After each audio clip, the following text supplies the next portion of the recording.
Hi, I'm Tinny from Minibulldesign. Let me tilt the camera up so you can see the top of my head.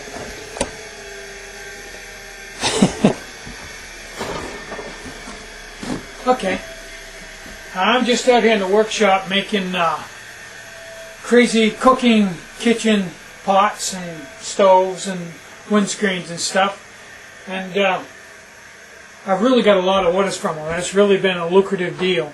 I really didn't expect them to be that popular. I kind of thought, well, you know, there's a few fringe people that'll probably use them, but I didn't expect them to be a big seller like they are.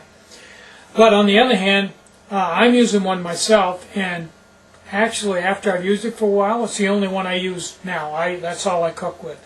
It's more than adequate for what I do. It's extremely compact, and it does everything I need it to do, and it's really frugal on fuel and fits in my pack great, besides being super lightweight. So this is my my new pot. I know it looks crazy small, but it holds 16 ounces of water, and that's more than I need to do anything I'm doing. Two things now. I'm working on another stove. This one, if it pans out, which it probably won't, but if it did, it's going to be a low-cost stove that's super simple to run, just dumb simple. The other thing is, I bought this light from LL Bean the other day. It's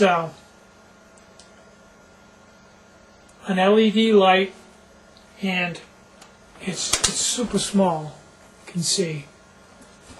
Plus, it's got a crank on it. Put the camera up here. You can crank it up and charge it, and I'm just simply amazed. I've been reading reviews on it where people have had it, and you crank on it for a minute, and it'll run with a good bright light for around an hour. I know that sounds crazy, and I can't believe it myself either, but a minute of cranking will give you 45 minutes to an hour of good bright light. Sue and I last night went for a walk.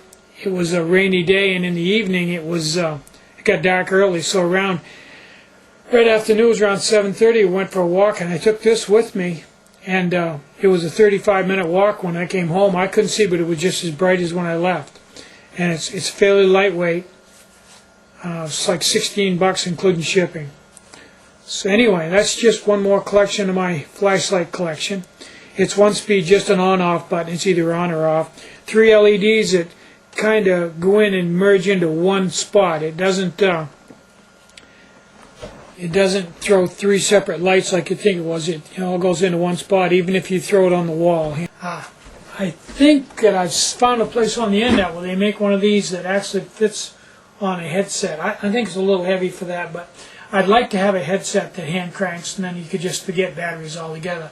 With my Petzl E-Light, that can be a bit of a issue, although they're super lightweight, and if you put a new set in before you go hiking, I mean, you'd never have any problem. It's just been my obsessive-compulsive personality. I'm afraid I'm going to run out of batteries. Actually, last time I went with it, I had an old set of batteries in it. That still worked pretty good, but I decided to change them. And when I went into my little pill box, I had 6 batteries in there. It only takes 2. And they were all unwrapped and packed in, and somehow they touched some way, and they were all dead, every one of them. So I used my old set of batteries for the next 2 days, and it still worked fine. I'm Tinny from Minibulldesign. Get out and hike, and more important than anything, have a great day. Bye-bye.